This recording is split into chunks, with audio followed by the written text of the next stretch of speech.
The human delegation ship arrived at the edge of the galactic concord like a small stone drifting into a stormy ocean. Compared to the massive alien vessels around it, the ship looked simple, almost weak. Its hull was plain, its weapons hidden, its design focused more on survival than intimidation. Many watching from the Concorde's observation rings barely noticed it. Inside the ship stood Elias Carter, the human envoy. He was not a soldier or a hero. He wore a simple uniform with no medals. His hair was short, his face calm, but his eyes showed years of quiet endurance.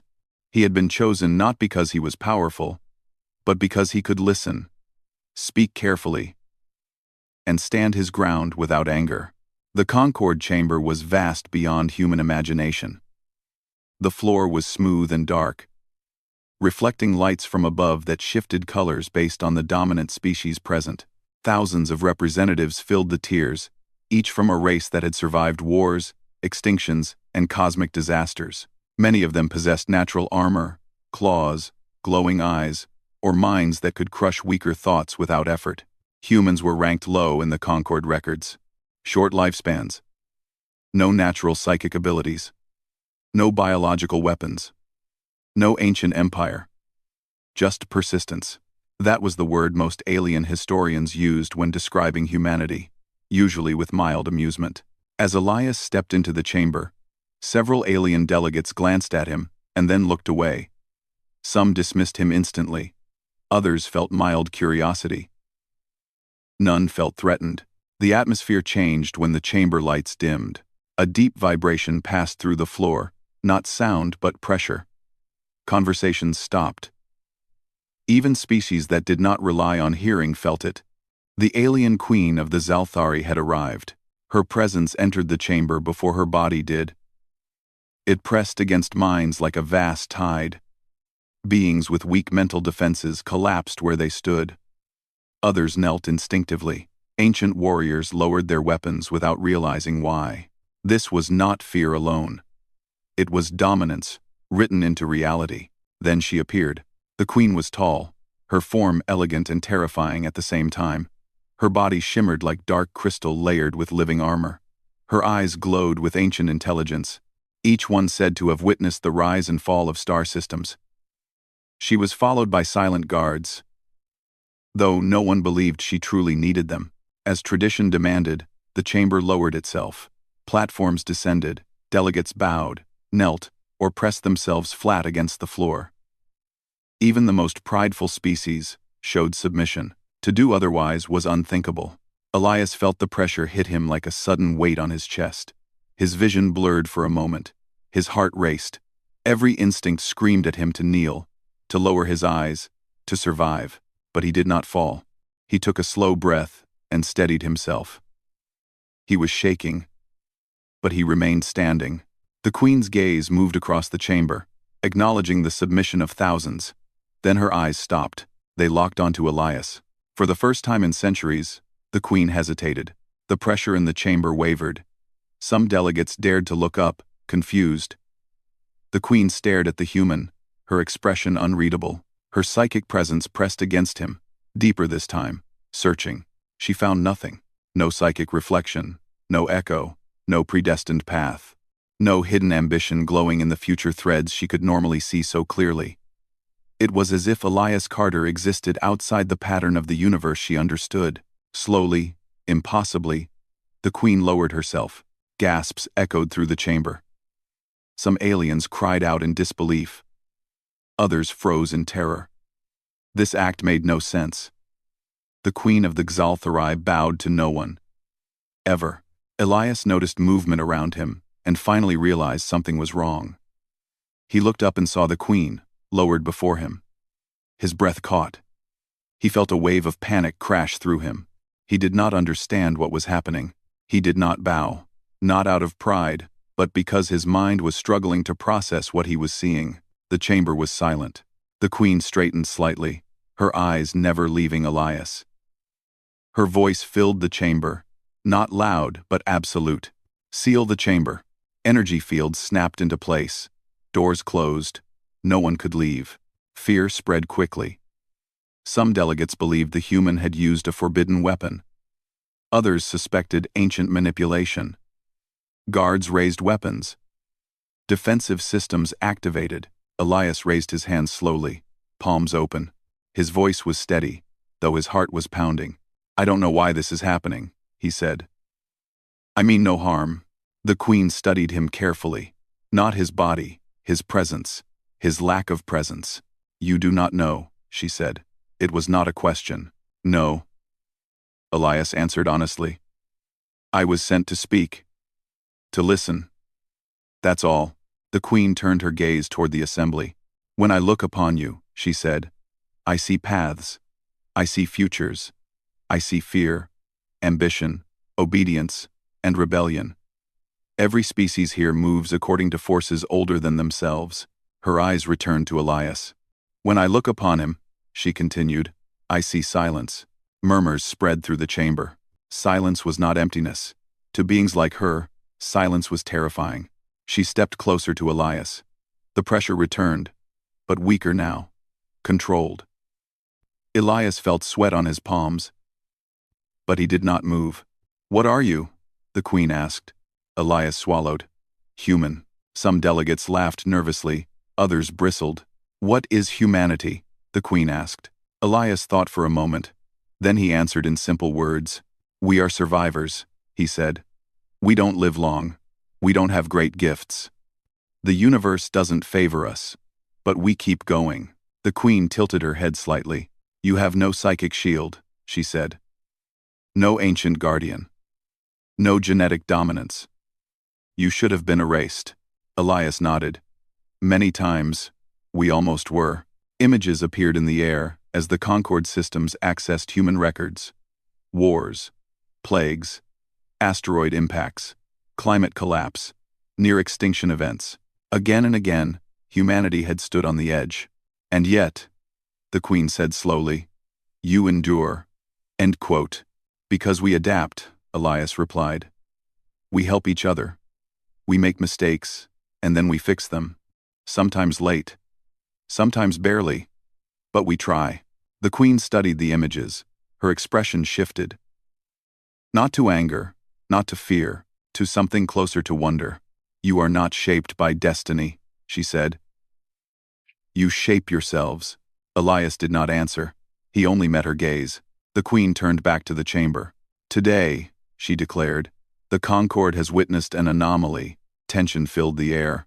"This human has done nothing to earn my bow," she said. "And yet I lowered myself." Her eyes hardened slightly. Not in submission, but in recognition. The Queen faced Elias once more. "You stand without knowing why you stand," she said. "That is why you stand at all." The pressure lifted completely. Delegates slowly rose, confusion and fear mixing in equal measure. Elias let out a quiet breath he did not realize he had been holding. The meeting had only just begun, and the galaxy would never look at humanity the same way again. The chamber remained sealed long after the Queen finished speaking. No one dared to break the silence. Thousands of beings stood frozen, replaying the impossible moment in their minds. The Queen of the Zalthari had lowered herself, not in weakness, but in recognition. That alone shook the foundations of the Concord. Elias Carter stood exactly where he was, his legs tense, his breathing slow and controlled. Only now did he feel the weight of what had happened. Eyes from every tier were fixed on him, some burned with suspicion, others with fear, a few with something close to respect, though they did not yet understand why. The Queen moved away first. She ascended the central platform and took her throne, a structure grown from living crystal that responded only to her presence. When she sat, the chamber's light shifted again, signaling that discussion was permitted. Immediately, voices rose. "This is manipulation," hissed a tall insectoid delegate, its mandibles clicking sharply. "Humans are known deceivers. They lack the capacity," replied a reptilian warlord. "No psychic trace, no energy spike. Nothing. That is what frightens us," another voice said from the upper tiers. "A weapon that leaves no mark." Elias listened without interrupting. He had learned long ago that panic often spoke louder than truth. The Queen raised one slender claw. Silence fell instantly.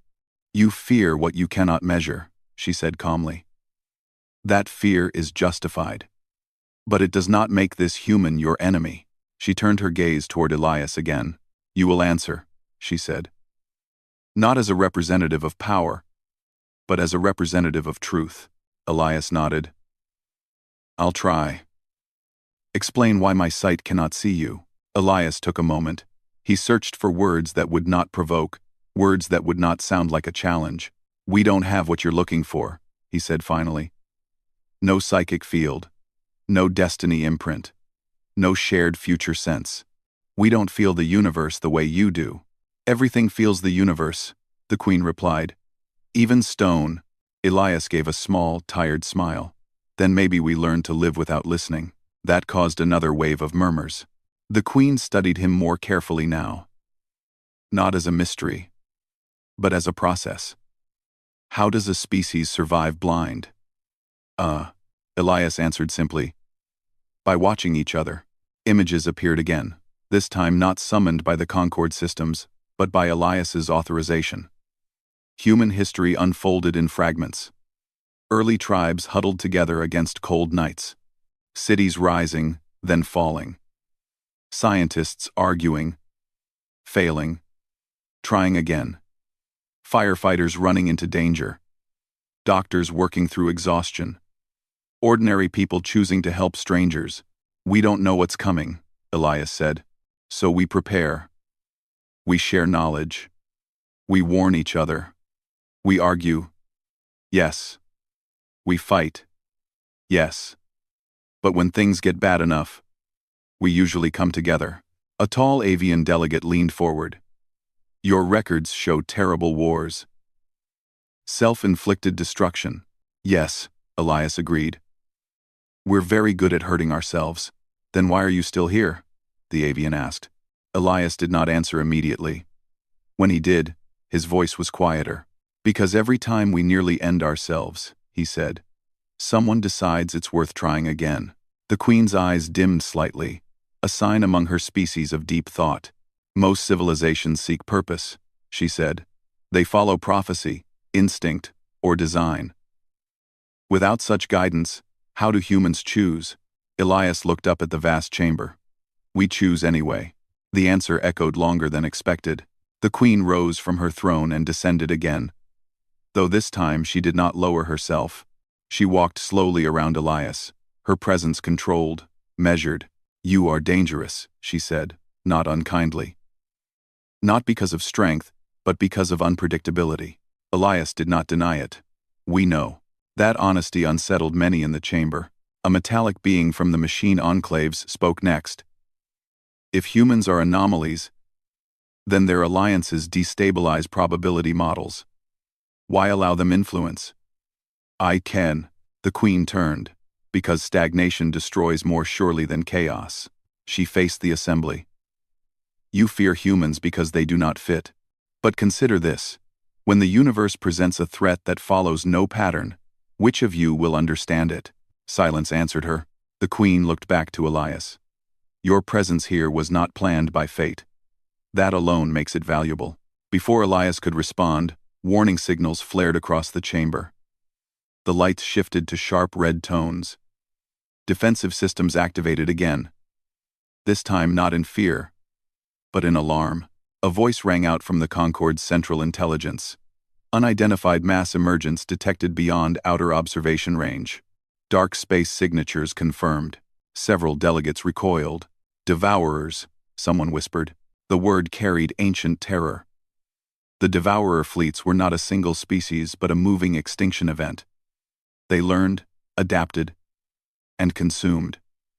Entire sectors had gone silent because of them. The Queen turned toward the projection forming above the chamber.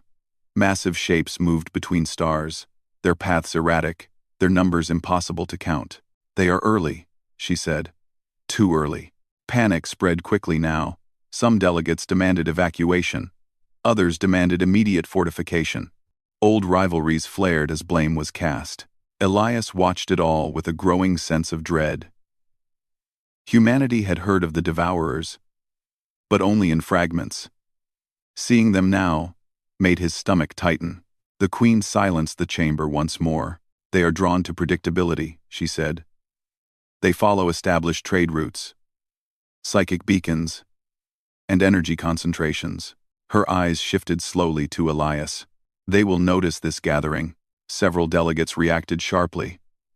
Then remove the human, one shouted. His anomaly may provoke them. Elias felt the weight of the accusation but did not step back. The Queen considered the thought, then dismissed it. No, she said. If anything, his kind may confuse them. She turned fully to Elias now. If your species faced this threat alone, what would you do? Elias hesitated. This was no longer diplomacy. This was judgment. We'd share everything we know, he said. We'd coordinate, even with people we don't like. We'd test plans fast and throw away the ones that fail. And we'd accept losses if it meant buying time. Many delegates stiffened at the idea. You speak lightly of loss, a warrior species representative growled. I don't, Elias replied. We just don't pretend it won't happen. The Queen watched him carefully. And if defeat was certain? Elias's answer came without hesitation. We'd still fight. Because even a small chance is better than none. And because giving up guarantees the end. The chamber was quiet again, but this time the silence felt different. Heavier. Thoughtful. The Queen straightened. The Concord has grown dependent on certainty, she said. On foresight and dominance. Her gaze swept across the assembly. Perhaps that is why the Devourers still exist. She turned to Elias one last time. You will remain, she said. You will advise. You will not command. Elias nodded slowly.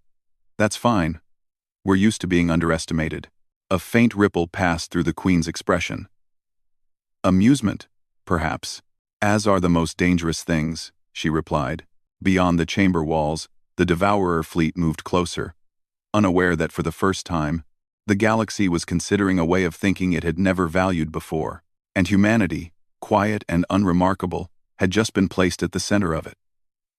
The Concord did not sleep. It never truly had, but as the Devourer fleet drew closer, the station moved into a state older than panic and deeper than routine. Lights dimmed to conserve power, hallways cleared, defense grids hummed like distant thunder. Across the great structure, species that had once fought each other now waited side by side, uncertain and afraid. Elias Carter was given a small chamber near the central command ring. No guards stood inside. But he knew he was never alone. Sensors followed his every movement. Minds far stronger than his brushed against the edges of his thoughts. Careful now. Cautious, he stood at the viewport, watching stars drift slowly as the Concord adjusted its position. Somewhere beyond that darkness, the Devourers were coming. Not with anger.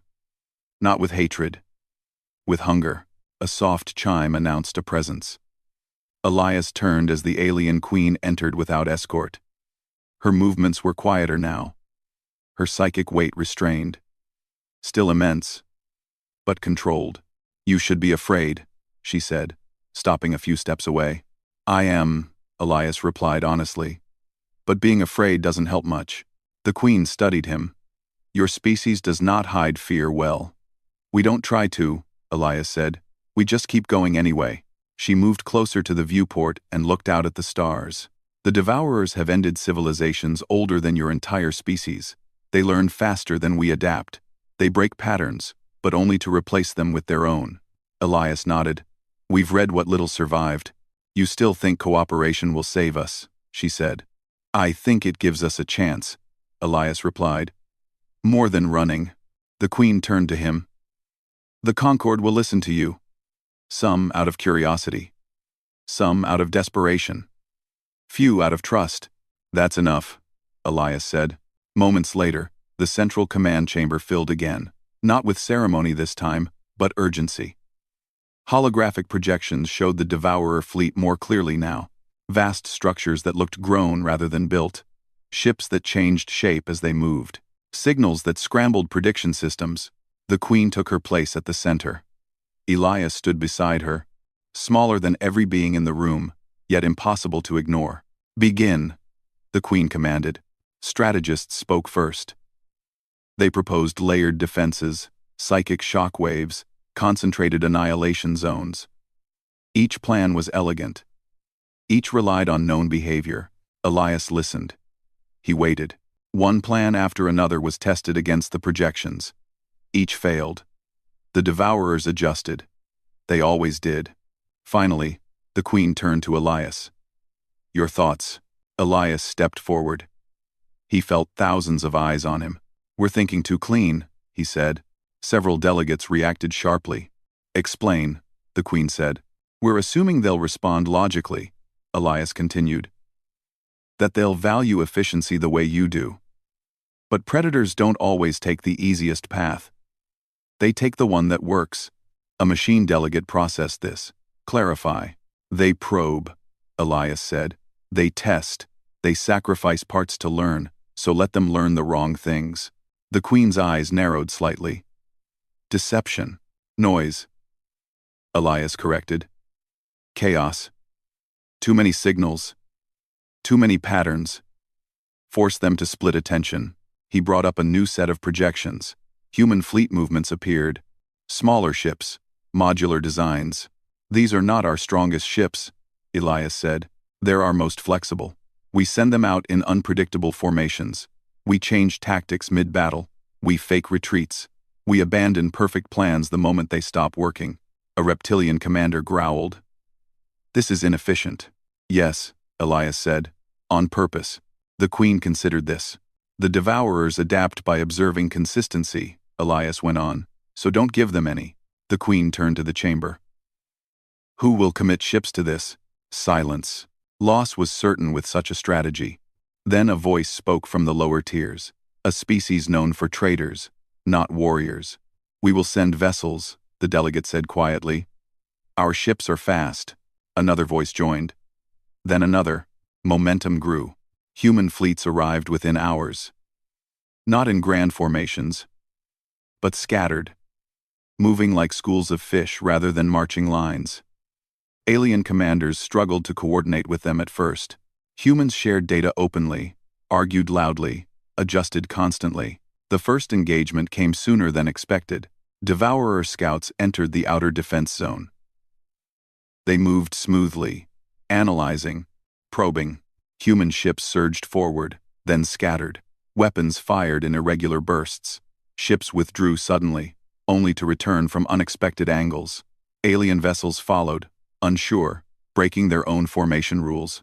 The devourers reacted, they shifted, they learned, and then they hesitated. For the first time on record, devourer units paused not to calculate, but to reassess. Their predictive models conflicted. No dominant pattern emerged. The queen observed from the command center. Her mind stretched across the battlefield. Where once she would have seen clear futures, now she saw branching uncertainty. Losses came quickly. A human ship took a direct hit and broke apart. The crew evacuated, escape pods scattering. Alien rescue vessels moved without orders. Elias watched the casualty reports, his jaw tight. He did not look away. "Why do you not withdraw them?" a delegate demanded. "Your people are dying." "Yes," Elias said. "And they knew that might happen." Another human commander's voice cut in over the channel. Calm, focused. Devourer cluster, turning toward false beacon. Phase 2. Phase 2. False signals flared across space. Decoy energy spikes. Old drive signatures repurposed. The devourers surged toward them, consuming nothing, gaining no value. Alien fleets struck from behind. The devourers responded violently. Entire sections reconfigured. New weapons emerged. They adapted again, but not fast enough. For the first time, a devourer vessel was disabled without being destroyed, captured, studied in real time. The queen felt something shift deep within her awareness.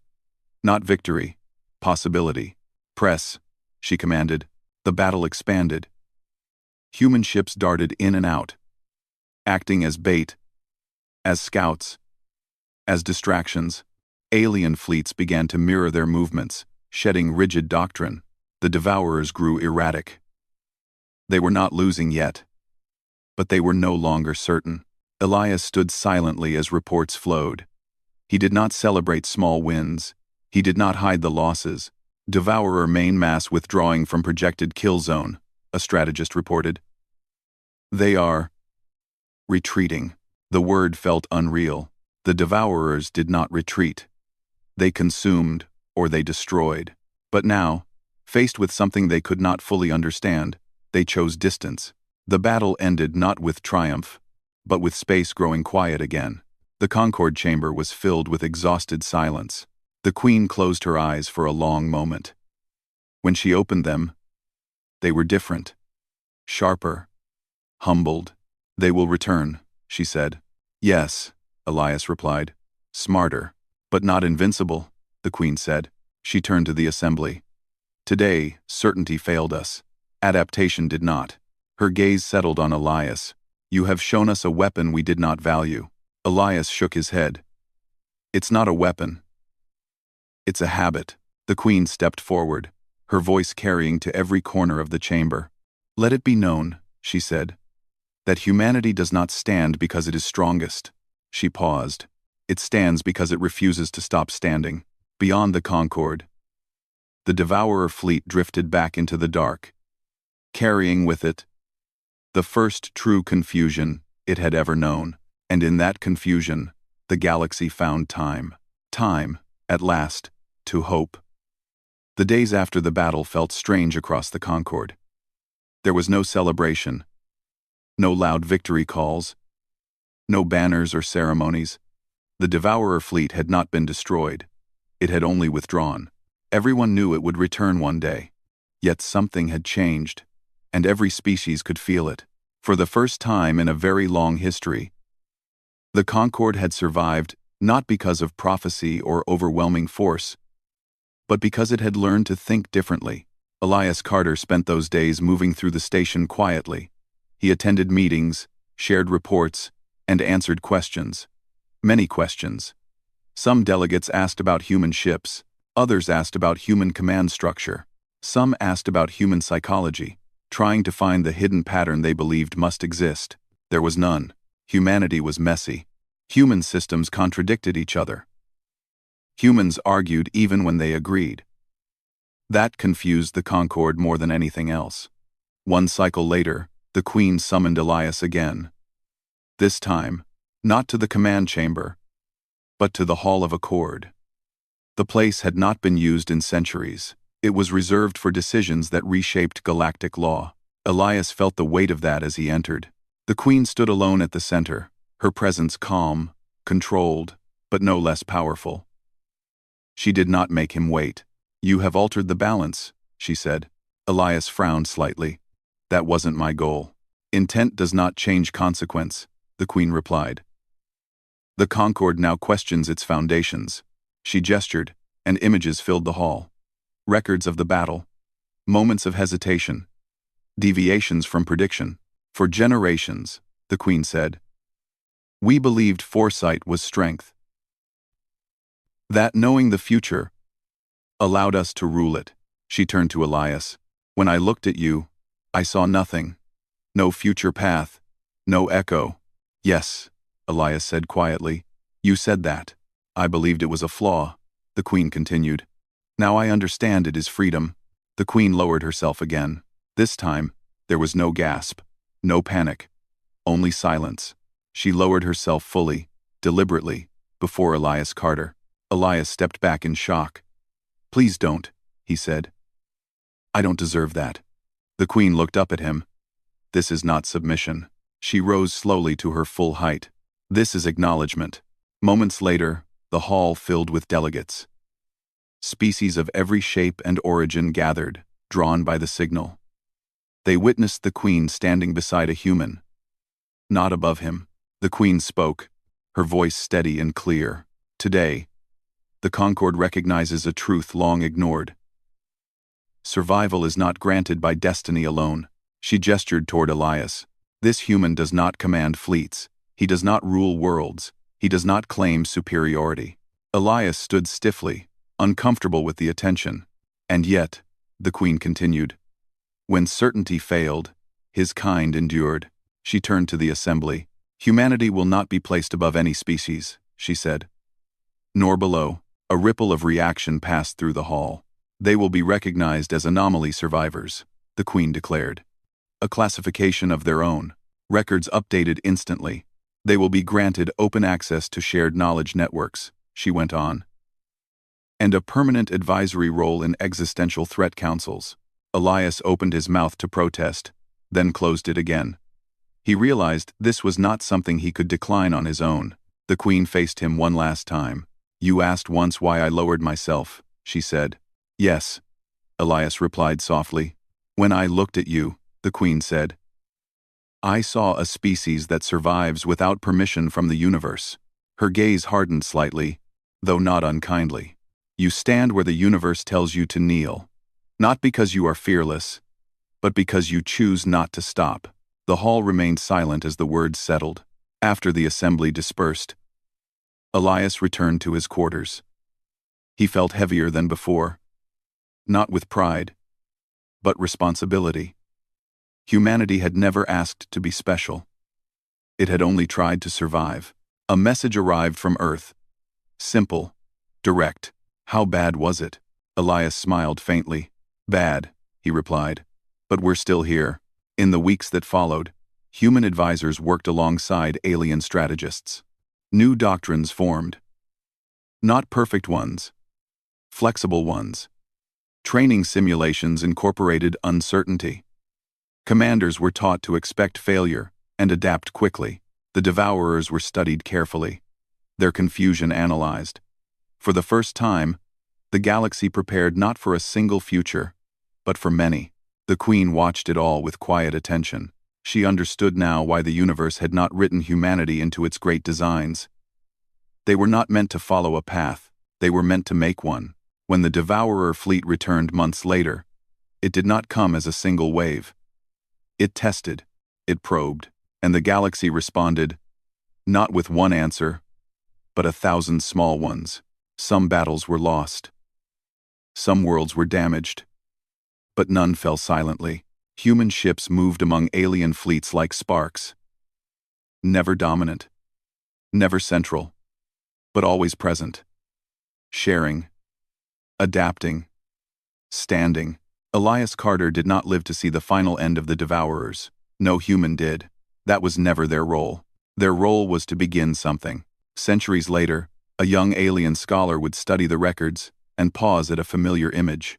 An ancient queen lowering herself before a small, fragile human. The scholar would ask, why him? And the answer would remain the same across time. Because when the universe looked at humanity and expected surrender, humanity looked back and chose to stand. Not as rulers, not as gods, but as survivors, and that was enough.